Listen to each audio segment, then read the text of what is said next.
Assalamualaikum para siswa. Sugeng pepanggihan malih ing piwulangan bahasa Jawa. Pripun kabare? Sedaya sami sehat pilih? Nah, ing dinten menika monggo sami sareng-sareng sinau babagan nanggepi serat wulang leh pupuh pangkur. Tujuan pembelajaran ing piwulangan dinten meniki inggih menika setunggal, peserta didik dapat menulis pokok-pokok isi teks piwulang serat wulang leh pupuh pangkur. Kalih, peserta didik dapat menyampaikan pokok-pokok isi teks piwulang serat wulang leh pupuh pangkur. 3. Peserta didik dapat menanggapi isi teks wulang leh pupuh pangkur.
Nika wau tembang pangkur padha setunggal.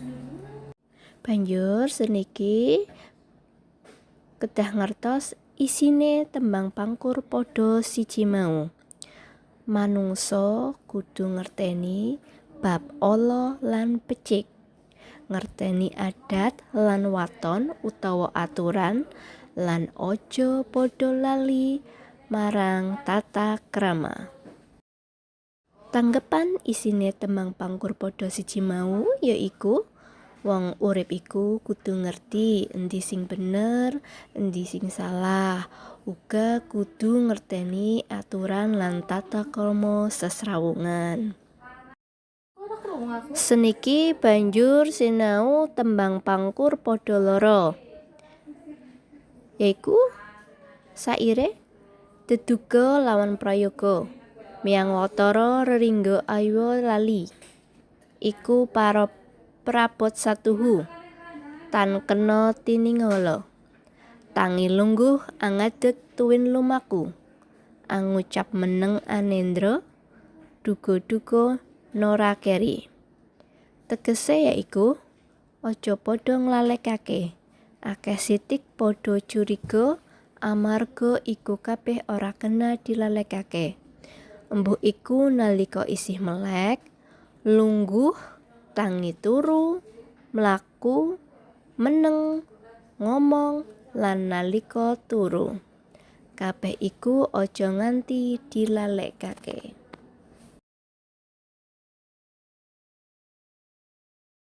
Isine tembang pangkur padha loro yaiku manungsa kudu nganggo duga prayoga ing panguripan saben dinane, lan aja nganti nglalekake nalar lan pikiran.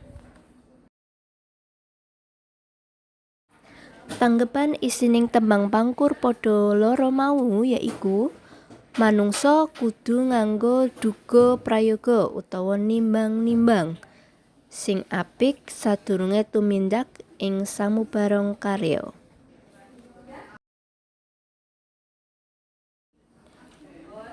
Saiki tanggepan padha loro lan padha siji yaiku manungsa kudu ngerti patang perkara. 1. Bab ala lan becik. 2. Adat lan waton utawa aturan. 3. Tata krama. 4. Nganggo duga prayoga utawa nimbang-nimbang sing apik sadurunge tumindak ing samubarang karya. Nah, menika wau nanggepi isi pangkur padha siji lan loro. Banjur monggo siswa-siswa dipun kerjaaken lembar kerja siswa wonten ing lampiran sanese. Matur nuwun, sugeng sinau.